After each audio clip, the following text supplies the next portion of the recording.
Olá, meu nome é Denise de Oliveira Paula, sou aluna do curso de História da Faculdade Estácio de Sá. Esse vídeo faz parte da disciplina História da África e está relacionado ao projeto de extensão sobre o estudo da influência da cultura africana no Brasil. Falaremos mais especificamente sobre a cor da pele de Jesus Cristo. Para aprofundarmos o assunto, convidei o professor Jonas Brustolin Ramos, mestre em Teologia, professor do curso de Humanidades da UniCV, no Paraná. Olá, professor, tudo bem? Poderia nos falar agora um pouco sobre as características da região onde Jesus nasceu, sobretudo os aspectos culturais e étnicos?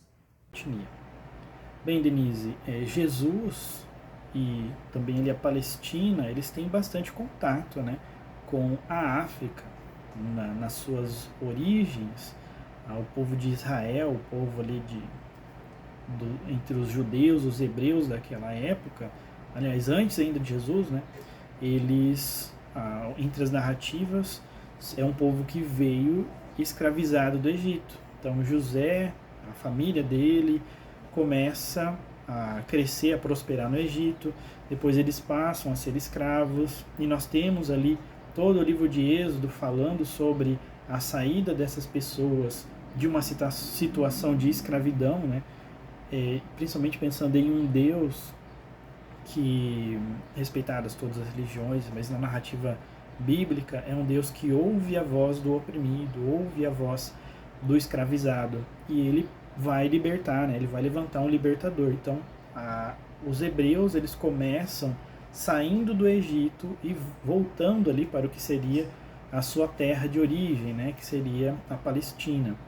Então, o povo ali de Jesus, ele começa no Egito, né? Saídos do Egito, entre pessoas que migraram, né? Que voltaram para sua terra em um êxodo. Posteriormente, eles passam por outras dominações, né? Uma dominação assíria, uma dominação babilônica, em que há muita exportação de gente, né? Deportação de pessoas, e eles passam a viver em cativeiro, né? Então, essas pessoas, elas têm essa origem forte, né? Ligadas ali à escravidão, à dominação, vinculadas também com essa questão da escravização na África, e quando tem seu pedacinho de terra, também passam a ser dominados por outras pessoas, né, por questões políticas, questões de violência, né, dominações militares e afins. Nos tempos de Jesus, aquele povo, a Palestina, ela estava sob domínio do Império Romano, né, e já Jesus mesmo, quando ele era pequeno, ele nasce naquele contexto já de dominação.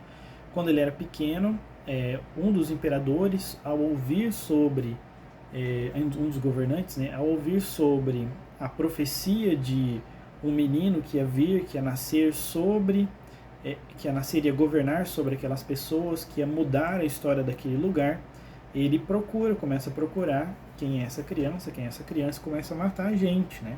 Então, olha só, escravidão, dominação de outras nações, né, colonialismo, morte, assassinato. Então, olha só quantas coisas nós temos envolvidas nesse tempo. E os pais de Jesus fogem com ele para o Egito, que é o norte da África, né? É a África ali na sua faixa mais próxima a Israel, a Palestina. Então eles fogem para aquele lugar para esconder Jesus, né?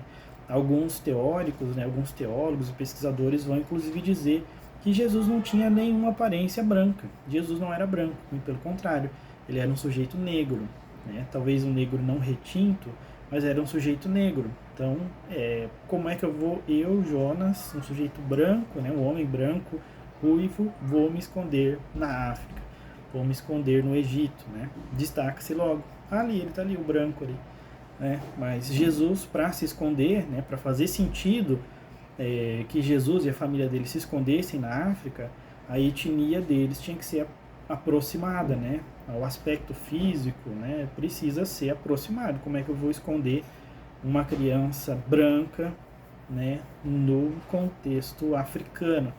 Então, nós temos essa origem da região, né, da formação do povo hebreu do qual Jesus fazia parte. No quesito cultural, naquela época, sobre o domínio romano, nós temos a influência helenista, da filosofia e cultura helenista. Então nós temos contato com filósofos gregos, com a cultura helenista, e isso depois também vai se perceber nos evangelhos, nas cartas de Paulo e no desenvolvimento da teologia mais adiante. Jesus, né, pode-se dizer que algumas partes do discurso dele fazem muito sentido, por exemplo, com a filosofia socrática, com a filosofia aristotélica. Então é importante nós considerarmos isso também, essa multiplicidade cultural, esse diálogo intercultural, né? Os romanos tinham suas religiões, tinham seus deuses, os hebreus tinham sua religião, que havia se tornado monoteísta, né? Após ali o exílio babilônico, o retorno do exílio babilônico. Também era um país dividido, né? Israel era um país dividido, norte e sul, Samaria, eram pessoas que também haviam sido retornadas do exílio babilônico, né? Ali no ano 400 a.C. E nesse exílio eles formaram famílias, eles tiveram essa cultura miscigenada, então era judeu casando com babilônico, judeu casando com pessoas de outras nações, de outras etnias, o que era condenado depois, né, passou a ser condenado na perspectiva mais purista, mais ortodoxa. Então nós temos tudo isso, temos etnias miscigenadas, né, culturas diversas no contexto em que Jesus nasce. Os hebreus não são uma massa homogênea. Nós temos ali diversos partidos, diversas posições político-religiosas que regem a vida, que falam a respeito da sua perspectiva sobre religião, sobre o messianismo, sobre vida após a morte, sobre as relações com as nações que estão dominando eles. Então, nós temos diversos desses aspectos. Então, nós poderíamos dizer sim, que Jesus ele também é um sujeito que tem relações, né, com a história da África. Ele participou, né, ele esteve na África, ele pisou o chão da África em algum momento. A família dele, né, em seu aspecto físico, poderia ser assimilada a famílias africanas, né, principalmente egípcias. E depois, se nós virmos, né, é muito distinto da construção hollywoodiana norte-americana do que é um egípcio, né? O Edward Said ele vai falar sobre essa construção, sobre essa elaboração do outro, né? Essa folclorização norte-americana do que é o indivíduo oriental, do que é o árabe, por exemplo. Então é preciso considerar que Jesus também era um indivíduo que parecia muito com uma pessoa africana, né? Por que é que Jesus foi se esconder na África? Porque ele era muito parecido com os egípcios. Mas originalmente as imagens nas igrejas ocidentais retratam Jesus como um homem de pele clara, o que não condiz com o biotipo da região que ele viveu. O que podemos pensar? Exatamente, Denise. Quando nós temos uma cultura que quer se sobrepor sobre a outra, como nós falamos sobre a colonialidade, né, o colonialismo europeu sobre os indivíduos africanos também, isso acontece também na religião. Quando nós erigimos uma determinada pessoa, uma determinada etnia para ser o ser supremo sagrado, né, para ser Jesus, para ser Deus. Então, quando eu retrato um Jesus, né, os pintores eles não vão considerar a cultura, a etnia, que Jesus era um hebreu, Jesus, né, esteve na África em determinado momento, eles não vão considerar isso. Então, talvez a intenção dos pintores não seria necessariamente apagar uma determinada etnia, mas assimilar Jesus a seu contexto social, né? Então, quem são os pintores? Quem são as pessoas que retrataram Jesus? Eram romanos, eram europeus, eram pessoas já obviamente 300, 400 anos depois de Jesus, que não tem uma fotografia, não tem um relato, né, sobre a imagem da pessoa de Jesus. Nós temos alguns textos bíblicos que vão falar, por exemplo, que nele não havia aparência nem formosura. Nos evangelhos mesmo não há nenhum tipo de relato, né, de narrativa sobre a aparência física de Jesus, apenas sobre o que ele faz, o que ele fazia. Os pais da igreja, né, a patrística, vai relatar uma ou outra coisa, mas não há determinado consenso. A questão é, os pintores, eles relatam Jesus a partir do seu contexto. Nós temos algumas pinturas já posteriores, né, que vão aproximar Jesus, por exemplo, do Oriente, do Extremo Oriente, né, da Ásia, um Jesus japonês, um Jesus chinês, para as pessoas daquele lugar. Porque as pinturas eles eram principalmente instrumentos para fomentar a evangelização, fomentar a divulgação de uma determinada mensagem, né? Utilizar a iconografia, as imagens como um elemento didático, um aparato que facilitasse a explicação de uma determinada história. Então, os pintores eles vão considerar isso, o próprio contexto social, né? Da onde eles são, os indivíduos que estão ao seu redor, e não necessariamente o Jesus que era, o Jesus histórico, né? Esse biotipo da região que Jesus viveu.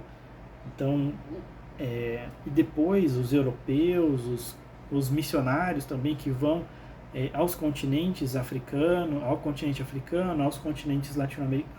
latino-americano, eles vão portar essa ideia de um Jesus parecido com eles, né? E isso traz muita dificuldade, traz questões de injustiça, de imposições culturais, traz diversos fomentos, né, que nós, no contexto religioso, apaga-se o que era o discurso de Jesus e acrescem-se, né, a discursos, intenções, ideais europeus, ideais ocidentais desse indivíduo que agora é o portador da mensagem.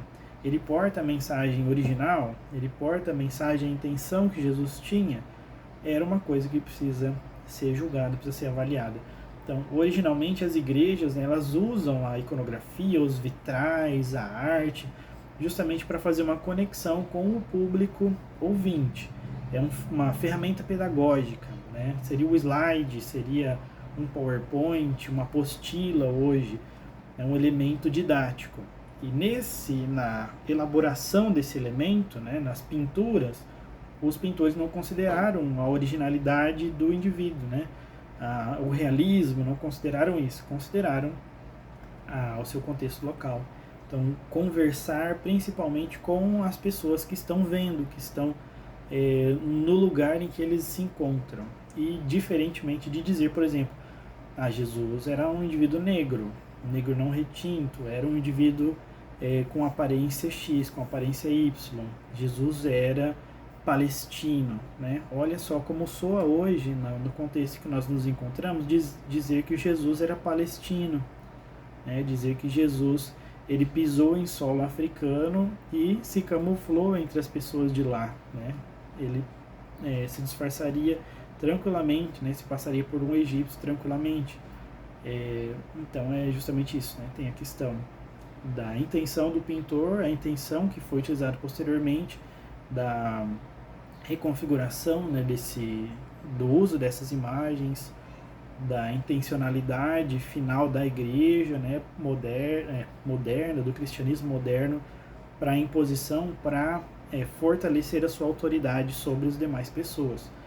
Como eu poderia dizer que Deus, né, ele também conversa num idioma que não seja o hebraico, né, na língua dos hebreus, a língua ali de Israel. Como eu poderia dizer que Deus também é africano, Deus também é asiático, Deus também é latino-americano, né? O uso da imagem ele fortalece muito a ideia de que Deus é igual a esse missionário que está vindo. Deus é esse missionário que está vindo, entende?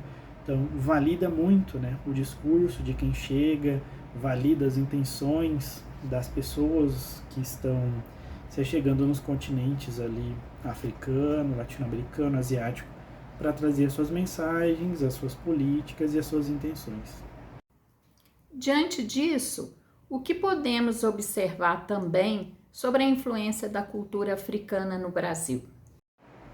Bem, Denise, eu acho que essa iniciativa aqui é fantástica, né, sobre pensar e resgatar a história e cultura africana, né, ajuda a cumprir com a legislação sobre o ensino disso, dessa temática no ensino básico e também agora tocando, né, o ensino superior, formação de professores, nos ajuda não apenas enquanto indivíduos, enquanto cidadãos, cidadãs, mas também nos ajuda a ter um conteúdo, né, ter um estofo teórico na hora de tocar o chão da sala e transmitir esse conteúdo para os alunos, né, ajudá-los a chegar até aí.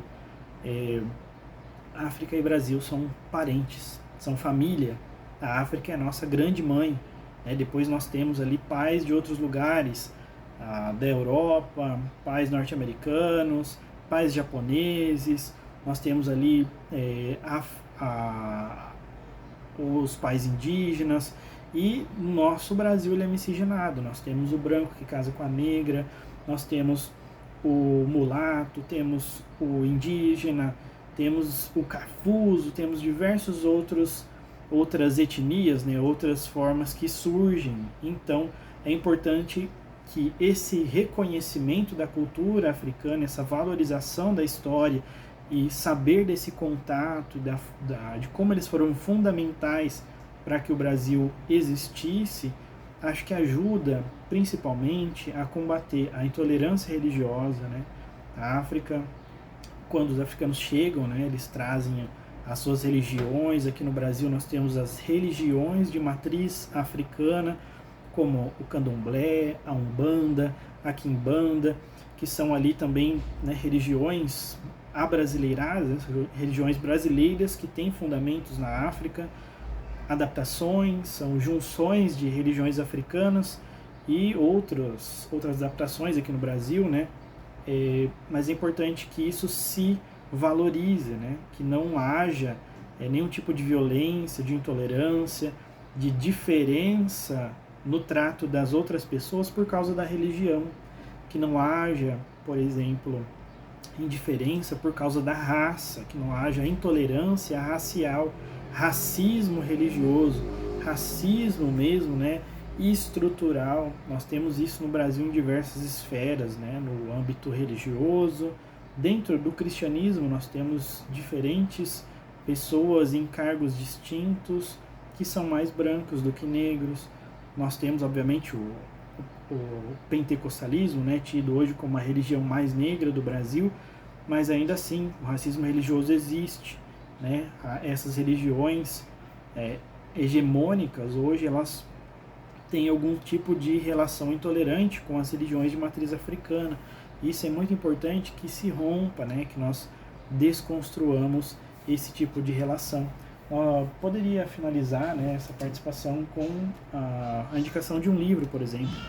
Estive visitando o Belo Horizonte e fui presenteado com um trabalho, né, do senhor Erisvaldo Pereira dos Santos, é um babalorixá, e ele fez justamente, acho que enquanto trabalho de conclusão, né, quanto um produto de mestrado, de doutorado, ele fez essa obra, né, acho que ele deve estar invertido, né, no texto, mas é o encontro do menino Jesus com a tradição dos orixás, né? Aqui no caso é um conto para promover o diálogo interreligioso em sala de aula. Então, né, materiais como esse, promover a cultura, promover o diálogo, o conhecimento, que o Nelson Mandela ele diz que ninguém nasce odiando o outro por causa da cor da pele. As pessoas aprendem a odiar, as pessoas aprendem a rejeitar os outros por causa da sua religião, por causa da sua raça. Se elas aprendem a odiar, elas podem aprender a amar, né?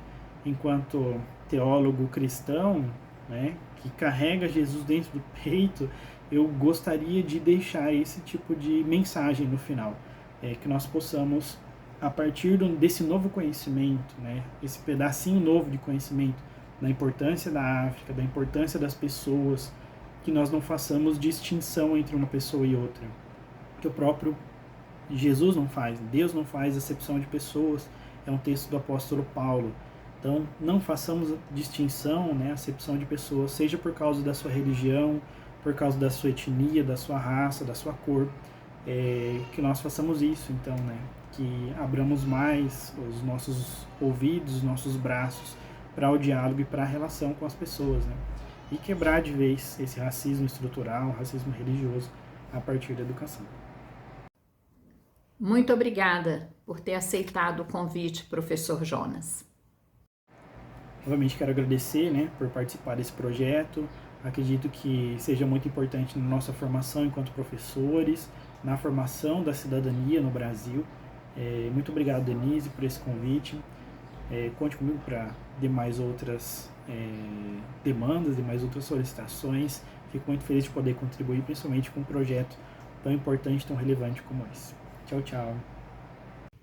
Convidei também a escritora Alaine Silva para encerrar esse vídeo com seu poema chamado Ficou o Amor.